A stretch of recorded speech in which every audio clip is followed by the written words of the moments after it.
Hi there. Today we're going to read The Sneetches by Dr. Seuss.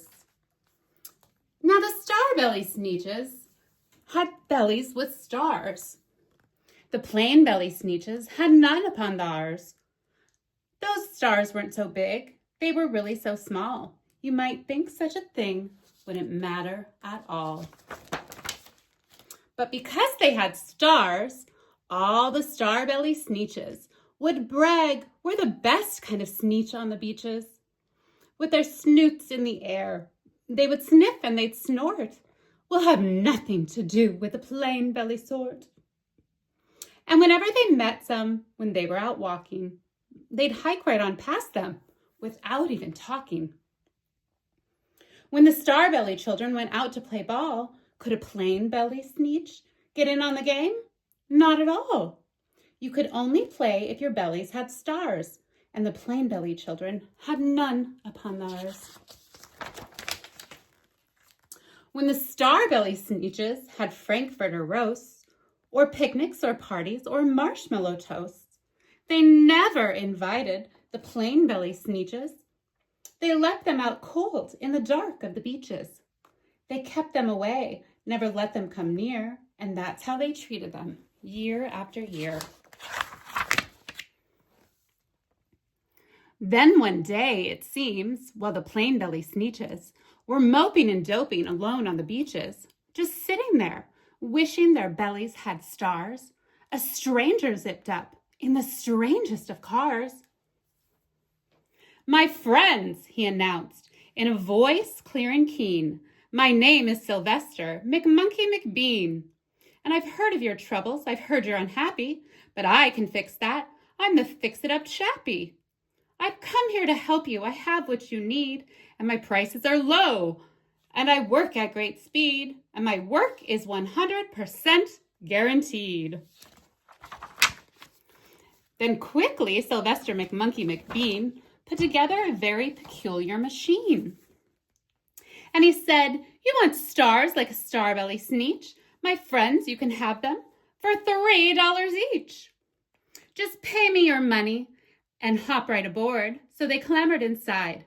Then the big machine roared, and it clonked, and it bonked, and it jerked, and it burked, and it bopped them about. But the thing really worked. When the plain belly Sneetches popped out, they had stars. They actually did. They had stars upon theirs. Then they yelled at the ones who had stars at the start. "We're exactly like you. You can't tell us apart. We're all just the same now, you snooty old smarties, and now we can go to your frankfurter parties." "Oh, good grief," groaned the ones who had stars from the first. "We're still the best Sneetches, and they are the worst." "But now, how in the world will we know," they all frowned, if which kind is what, or the other way round?" Then up came McBean with a very sly wink, and he said, "Things are not quite as bad as you think. So you don't know who's who. That is perfectly true. But come with me, friends. Do you know what I'll do? I'll make you again the best Sneetches on beaches, and all it will cost you is $10 eaches." "Belly stars are no longer in style," said McBean. What you need is a trip through my star-off machine. This wondrous contraption will take off your stars, so you won't look like Sneetches who have them on theirs." And that handy machine, working very precisely, removed all the stars from their tummies quite nicely. Then, with snoots in the air, they paraded about, and they opened their beaks and they let out a shout. "We know who is who, now there isn't a doubt. The best kind of Sneetches are Sneetches without."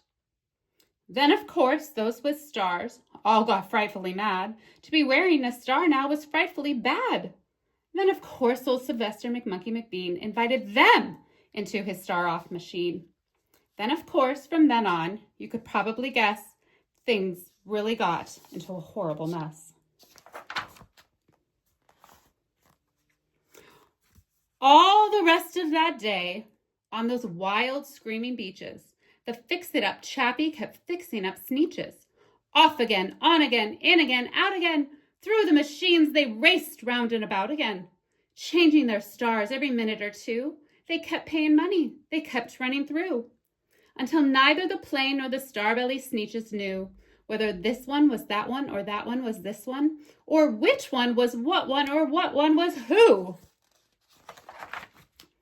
Then, when every last cent of their money was spent, the fix-it-up chappie packed up, and he went. And he laughed as he drove in his car up the beach. They never will learn. No, you can't teach a Sneetch.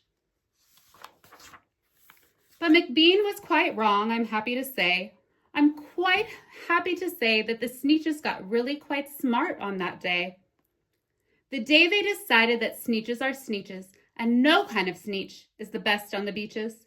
That day all the Sneetches forgot about stars, and whether they had one or not upon thars. Thank you for being here on Books with Buttawit.